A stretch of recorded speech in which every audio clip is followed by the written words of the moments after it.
বিসমিল্লাহির রহমানির রহিম। আসসালামু আলাইকুম ওয়া রাহমাতুল্লাহি ওয়া বারাকাতুহু।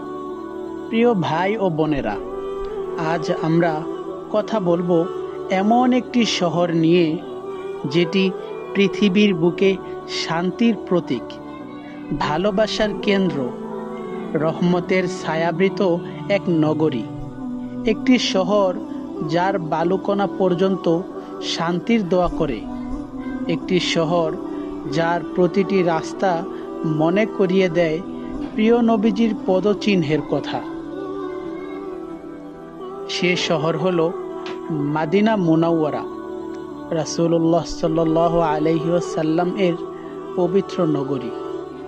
এই ভিডিওতে আমরা জানব কেন মাদিনা শহর এত শান্ত, নবীজির আগমন কিভাবে গোটা শহরের পরিবেশ বদলে দিয়েছিল, কোন কোন স্থানে গেলে হৃদয় কেঁপে ওঠে ইমানের নূরে, আর মাদিনা সম্পর্কে কিছু বিস্ময়কর ঘটনা যা আজও মানুষকে অভিভূত করে।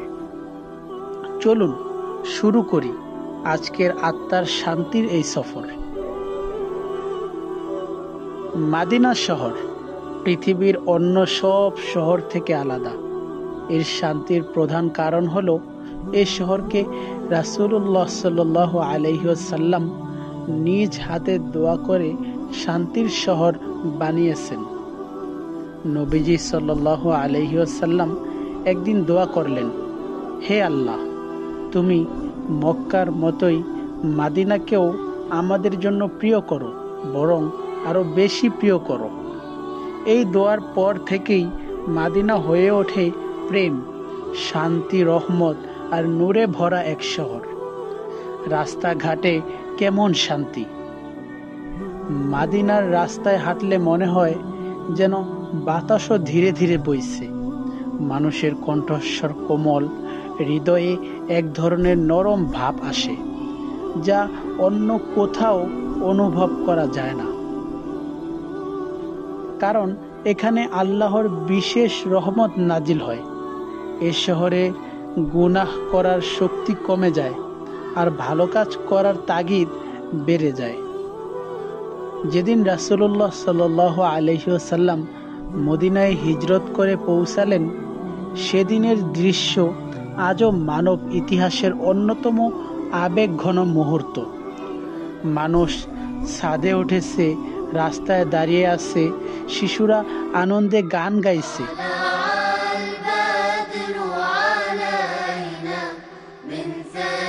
নবীজিকে স্বাগত জানাতে পুরো মাদিনা যেন এক নূরের আলোয় ভরে যায়। তার আগমন শহরের চরিত্র বদলে দেয়। আগে যেখানে হিংসা ঝগড়া ছিল, সেখানে আসে শান্তি। আগে যেখানে গোত্রে গোত্রে লড়াই, সেখানে আসে ভ্রাতৃত্ব। আগে যেখানে অন্ধকার, সেখানে আসে নূর। এই শহরের প্রতিটি কোণায় নবীজির পদচিহ্ন রয়েছে। কুবা মসজিদ, মসজিদে নববী, উহুদ পাহাড়, জান্নাতুল বাকি, প্রতিটি স্থানেই তার স্মৃতি এখনো জীবন্ত। মসজিদে নববীতে প্রবেশ করলেই মানুষ গভীরভাবে অনুভব করে, হ্যাঁ, আমি এমন একটি স্থানে দাঁড়িয়ে আছি যেখানে নবীজি সাল্লাল্লাহু আলাইহি ওয়াসাল্লাম নামাজ পড়েছেন, সাহাবারা কেঁদেছেন, কোরআন নাজিল হয়েছে। মসজিদে নববীর সুবহানাল্লাহ রং এবং স্থাপত্য, তার সাদা গম্বুজ, প্রশস্ত সাফ, বড় বড় বাতি, সবকিছু শান্তির বার্তা দেয়।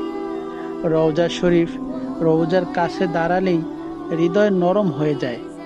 দোয়া করতে করতে মানুষ কাঁদতে থাকে, কারণ এখানে বিশ্রাম নিচ্ছেন আমাদের প্রিয় নবী মুহাম্মদ সাল্লাল্লাহু আলাইহি ওয়াসাল্লাম।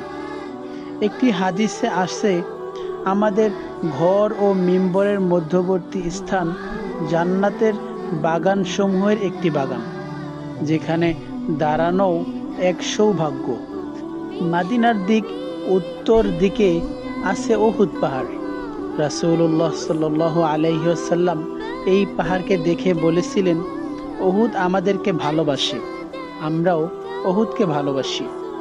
এ পাহাড় শুধু একটি পাহাড় নয়, এটি শহীদদের স্মৃতি, ত্যাগের শিক্ষা এবং নবীজির ভালোবাসার প্রতীক। উহুদের ময়দানে গেলে মনে হয় এই মাটিতে সাহাবারা দাঁড়িয়েছিলেন, যুদ্ধ করেছেন, শহীদ হয়েছেন আল্লাহর সন্তুষ্টির জন্য।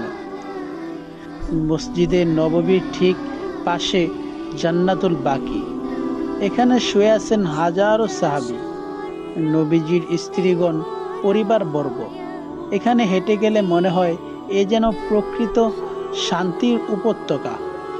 মানুষ স্বয়ংক্রিয়ভাবে নিচু স্বরে কথা বলে, কারণ এখানে ঘুমিয়ে আছেন ইসলামের মহান ব্যক্তিত্বরা। মাদিনার বাতাস এমন যেন প্রতিটি ঝিরঝির বাতাসে রহমতের বার্তা আছে। রাতে পুরো শহরে নেমে আসে এক অদ্ভুত প্রশান্তি। অনেক হাজি ওমরাকারী বলেন, মক্কায় ইবাদতের শক্তি পাই, কিন্তু মাদিনায় পাই শান্তি। কেন? কারণ এই শহর নবীজির ভালোবাসায় ভরা। মাদিনা আমাদের শেখায় শান্তি কি, নম্রতা কি, ভ্রাতৃত্ব কাকে বলে, নবীজির সুন্নাহর অনুসরণ কত গুরুত্বপূর্ণ। যে মানুষ মাদিনায় কিছুদিন থাকে সে বদলে যায়, তার মন নরম হয়, কথা কোমল হয়, আচরণ সুন্দর হয়।